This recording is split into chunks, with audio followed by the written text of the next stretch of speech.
Paul Besson, bonjour. Bonjour.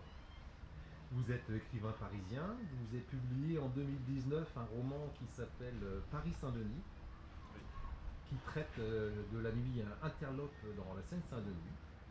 Et aujourd'hui, vous êtes sur le pétrel de la compagnie Penarbet, en route pour Ouessant, où vous partez 4 mois en résidence. Et je vais y vivre en solitude pendant ces 4 mois où je viens écrire un projet qui a trait à l'insularité, qui traite de l'insularité temporelle en s'intéressant à des souvenirs éloignés dans la mémoire, l'insularité de la conscience, qui est une idée qui m'est venue pendant le confinement, où j'ai remarqué qu'on était tous un peu devenus des îles quasiment inaccessibles à l'extérieur, chacun d'entre nous, et qui continuait dans une troisième partie du bouquin autour du concept de l'île réelle, qui est justement le réel isolement au sein d'une île. J'ai décidé de virer les 2 premières parties et de m'intéresser uniquement à l'île de Ouessant et de faire un récit de fiction là-bas. Alors, grossièrement, ce qui se passe, c'est qu'il y a un écrivain qui va à Ouessant pour une résidence durant 4 mois.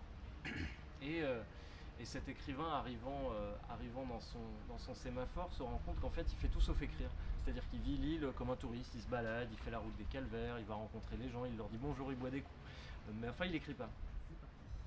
Et donc il est là-bas et il fait finalement tout sauf écrire, et évidemment, ça va lui poser quelques problèmes.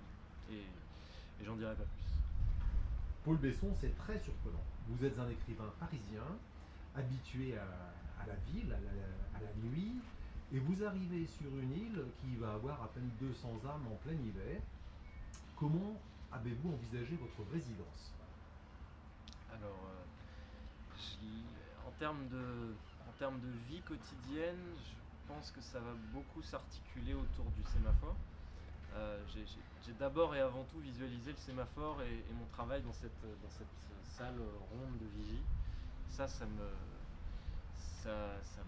m'intéresse énormément. Alors après, comment je vais vivre la résidence, je peux pas vraiment le dire a priori, mais je pense que on peut un peu tout supporter si on a des routines. C'est-à-dire qu'on est un animal d'habitude, je pense. Et je pense que ça va beaucoup s'articuler autour les trajets entre le phare, le bourg.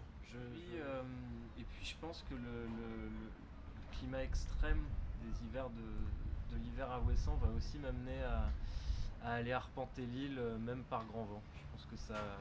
En tout cas, c'est une vision à laquelle je m'attends à. Enfin, c'est une vision que j'ai beaucoup d'enthousiasme à découvrir, justement. Ouessant dans sa lumière noire hivernale, là, ça me parle beaucoup. Donc ça va être beaucoup d'artistique et puis se promener.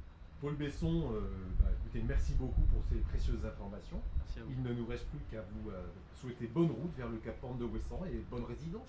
Merci beaucoup.